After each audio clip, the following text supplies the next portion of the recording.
আমি এই ভিডিওতে লাস্ট কয়েকদিন যেসব রেস্টুরেন্টে গিয়েছি ওগুলারই ক্লিপ দেখাবো। তো একদিন চলে গিয়েছিলাম চাবাওতে, আর চাবা হচ্ছে আমার মোস্ট ফেভারিট একটা রেস্টুরেন্ট। এখানকার চাপ আমার খুবই ফেভারিট, আমি অনেক আগের থেকে খাই, যখন থেকে এটা একদম নতুন ওপেন হয়েছে। আর চাবাওর পাশেই হচ্ছে খানাপিনা, ওইটার কাজু চাটা আমার একদম ফেভারিট।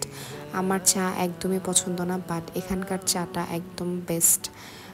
তারপর আরেকদিন চলে গিয়েছিলাম লিফ লাউঞ্জে, আর এটাও আমার অনেক ফেভারিট একটা রেস্টুরেন্ট। এটার এনভায়রনমেন্টটা অনেক সুন্দর, বিকালে তোমরা এখানে ট্রাই করতে পারো। আর ওই দিন আমরা অর্ডার করেছিলাম মাশরুম স্যুপ, তারপরে 2টা প্ল্যাটার ছিল, একটা সি ফুড প্ল্যাটার আর একটা হচ্ছে চিকেন প্ল্যাটার, আর ছিল হচ্ছে উইংস।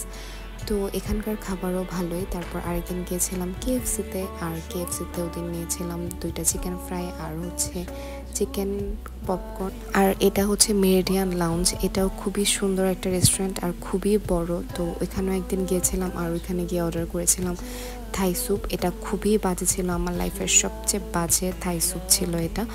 তারপর আরেকদিন গিয়েছিলাম চিলক্সেও আমার প্রায় যাওয়া হয়, চিলক্সের ফিশ টস্টটা আমার খুবই পছন্দ। তো এই তো আরেকদিন চলে গিয়েছিলাম লাভিস্তাতে, আর লাভিস্তা হচ্ছে নারায়ণগঞ্জের সবচেয়ে সুন্দর রেস্টুরেন্ট। নারায়ণগঞ্জের সব রুফটপ রেস্টুরেন্টের মধ্যে এই লাভিস্তা হচ্ছে ফার্স্ট, যে এত সুন্দর এনভায়রনমেন্ট।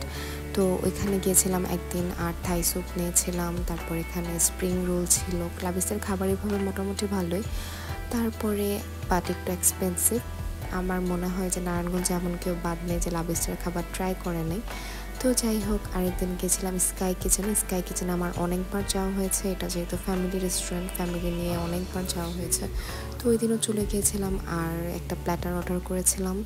তারপরে গিয়েছিলাম খানাসের কোল্ড কফিটা হচ্ছে আমার অনেক ফেভারিট, কোল্ড কফি আর হচ্ছে ফ্রেঞ্চ ফ্রাইটা।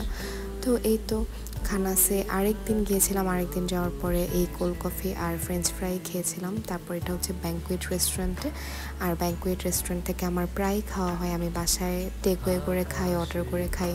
তো এটার খাবারও আমার ভালো লাগে। তারপর আরেকদিন গিয়েছিলাম কফি কনসেপ্টে কফি খাওয়ার জন্য। তো ওইখানে কফিতে খুবই সুন্দর করে ডিজাইন করে দেয়। তো আমরাও 2টা কফি অর্ডার করেছিলাম, আর কফি আমার এভাবে এত পছন্দ না। তো যাই হোক, আরেকদিন গেছিলাম নাস্তা করতে সুগন্ধা প্লাসে, আর সুগন্ধা প্লাসের নাস্তা খাইনি এমন কেউ নাই নারায়ণগঞ্জের মধ্যে। সুগন্ধা প্লাসের সব নাস্তাই খুবই মজা, আমিও প্রায় যাই এখানে নাস্তা করতে। এখানকার সবচেয়ে ফেভারিট হচ্ছে চিকেন স্যুপ। আর নারায়ণগঞ্জের শেফ টেবিল ক্রিস্প থেকে একদিন টেকওয়ে করে এনেছিলাম এই চিকেন ফ্রাইটা, সেটাও আমার খুবই ফেভারিট। তারপর আরেকদিন চলে গেছিলাম আবার লিফ লাউঞ্জে আমার প্রায় যাওয়া হয়, যেহেতু এটা আমার ফেভারিট রেস্টুরেন্ট। তো ওই দিন গিয়ে অর্ডার করেছিলাম এই স্যুপটা, আর এই স্যুপটা খুবই বাজে ছিল। আর সাথে এই প্ল্যাটারগুলো অর্ডার করেছিলাম, কেন জানি রেস্টুরেন্টের এনভায়রনমেন্ট সুন্দর হলে খাবারগুলো এত একটা মজা হয় না। তো যাই হোক, এটা হচ্ছে রাসেল পার্কের কতগুলি স্ট্রিট ফুড ট্রাই করেছিলাম একদিন, এটা হচ্ছে শীতের সময় অনেক আগের ক্লিপ। সো এই তো that was it for today, thank you so much for watching, take care and bye by.